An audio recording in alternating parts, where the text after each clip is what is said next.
રાજ્યમાં 2 દિવસ આંધી વંટોળની આગાહી કરવામાં આવી છે। આગામી 2 દિવસ ધૂળની ડમરી ઉડવાની પણ આગાહી કરાઈ છે। તો દક્ષિણ ગુજરાત સિવાય તમામ જિલ્લાઓમાં 2 દિવસ ધૂળની ડમરી ઉડવાની શક્યતા રહેશે। આગામી 7 દિવસ હીટવેવની શક્યતા નહીં। તો 21 એપ્રિલે સમગ્ર ગુજરાતમાં ધૂળની ડમરી ઉડવાની શક્યતા। ફિશરમેનને દરિયો ન ખેડવા સૂચના આપવામાં આવી છે। અમદાવાદમાં તાપમાન 42 ડિગ્રી નોંધાયું છે। તો રાજ્યમાં સૌથી વધુ 48.3 કંડલામાં તાપમાન નોંધાયું છે। આગામી 2 દિવસ તાપમાનમાં 2 થી 3 ડિગ્રી ઘટવાની શક્યતા છે।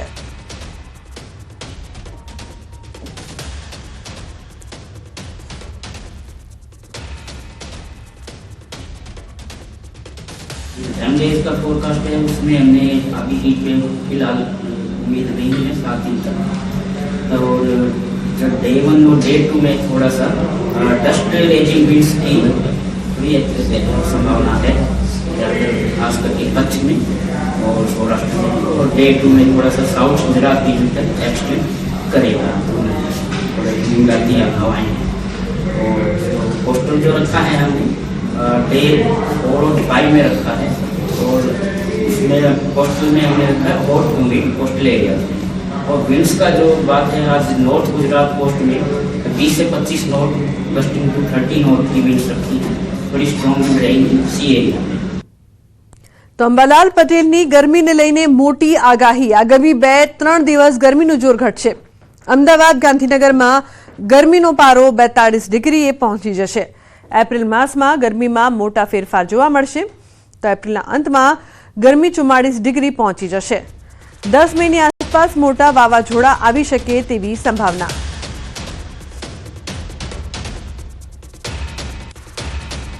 તારીખ 23 ગુના ગરમી વચ્ચે, તારીખ 26 માર્ચ ગરમી વચ્ચે, એપ્રિલ માસમાં ગરમીમાં વધઘટ થવાની શક્યતા રહેશે।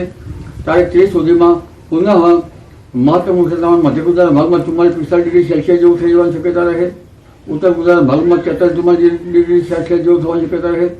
પંચમહાલ પૂર્વ ગુજરાત ભાગમાં પણ મહત્તમ ઉષ્ણ તાપમાન 43-44 ડિગ્રી સેલ્સિયસ થઈ જવાની શક્યતા રહે।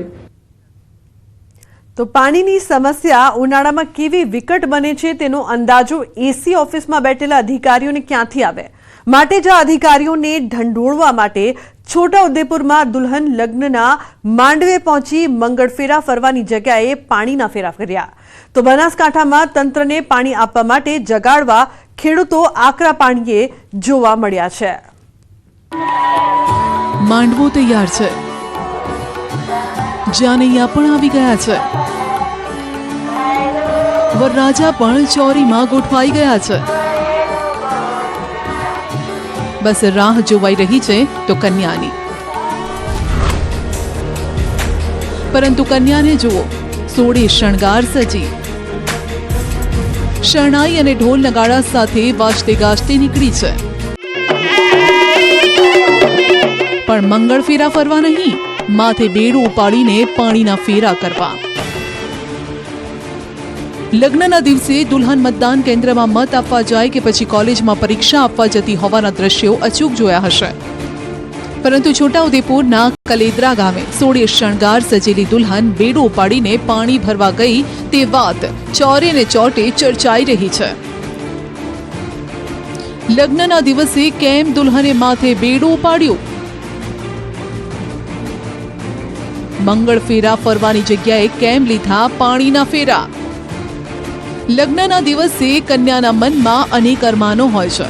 લગ્નના દિવસે સામાન્ય રીતે પાણીનો ગ્લાસ પણ કન્યાને હાથે આપવામાં આવે છે, પણ અહીં તો જાન આવી ગઈ હોવા છતાં દુલ્હને માથે બેડું ઉપાડીને પાણી ભરવા જવું પડ્યું છે।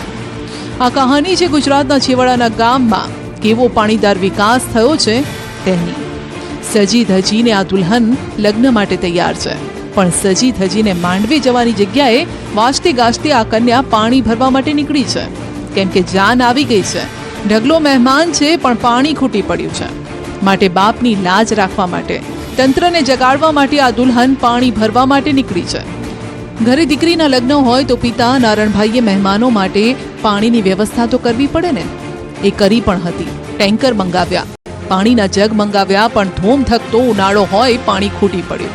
દુલ્હન મમતાને વિચાર આવ્યો કે એક એવો પ્રયાસ કરે જેથી તંત્રના બહેરા કાને તેમની પાણીની સમસ્યા પહોંચે. માટે દુલ્હન આ રીતે લગ્ન પ્રસંગ હોવા છતાં પાણી ભરવા હેન્ડપંપે પહોંચી. તેની સાથે ગામના લોકો અને બહેનપણીઓ પણ જોડાઈ. મારા ગામમાં પાણીની બહુ તકલીફ છે, એટલા માટે મેં મારા ઘરે મારું લગ્ન છે, એટલા માટે મેં કોચવડ પાણી લેવા આવી છું દૂરથી. મને પાણીની બહુ તકલીફ પડે છે. જગ મંગાવ્યા તે પાણી નહીં, પાણી ખતમ થઈ ગયું. ટેન્કર મંગાવ્યું તે બી પાણી ખતમ થઈ ગયું ત્યાં, એટલે વેચાતું પાણી લાવીને આવ્યા, પણ પછી દૂર હજુ આ કોચવડ સુધી પાણી લેવા આવી છું. હા, વર્ષોથી છે સમસ્યા. અહીંયા મેં પહેલાં બી આવી હતી પાણી લેવા. સરકાર પાસે એવું માંગુ છું કે પાણીની સુવિધા કરો. અમારા ગામમાં વર્ષોથી પાણીની વ્યવસ્થા નથી, બહુ તકલીફ પડે છે. ગામના લોકો બધે દૂર દૂર સુધી પાણી લેવા જાય છે. અત્યારે અમારા ફેમિલીમાં મારી સિસ્ટરનું લગ્ન છે, તો પણ અમારે દૂર સુધી પાણી લેવા આવવું પડ્યું છે. બાજુના ગામમાં કોચવડમાં આવ્યા છે, અને જે વેચાતું પાણી ટેન્કર કે જગ મંગાવ્યો છે એ પણ પૂરું પડ્યું નથી, એટલે અમે અહીંયા આવ્યા છે લેવા. ગામની અંદર કેટલા કૂવા અને બોર છે? કૂવા તો બહુ બધા છે, પણ એમાં પાણી નથી રહેતો.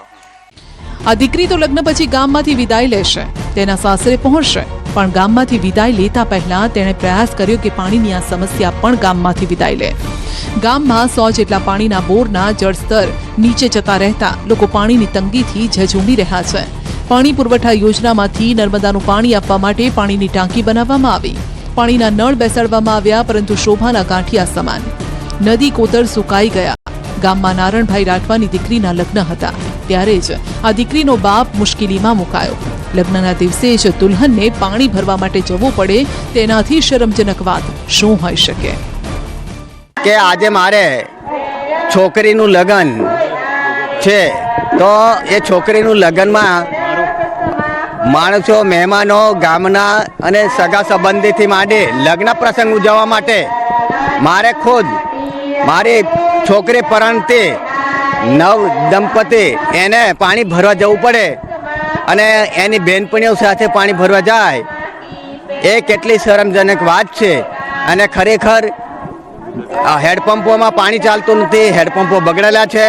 હેડપંપ બગડેલા છે તો રિપેરિંગ કરી નહીં આપતા, એવી ગંભીર સમસ્યા છે. અને ટેન્કરો મંગાવવા પડે છે મોંઘા, અને બમ્પ મંગાવવા પડે છે કુલરના, એ પણ મોંઘા હોય છે. તો એ મંગાવીને પ્રસંગને વધારે મોંઘો બને એવા પ્રકારની સમસ્યા. તો ક્વાંટ તાલુકાના કેલદરા ગામે દુલ્હનની મહેનત રંગ લાવી છે. પાણીની સમસ્યાને લઈને દુલ્હને લગ્ન પહેલા અનોખો વિરોધ નોંધાવ્યો હતો.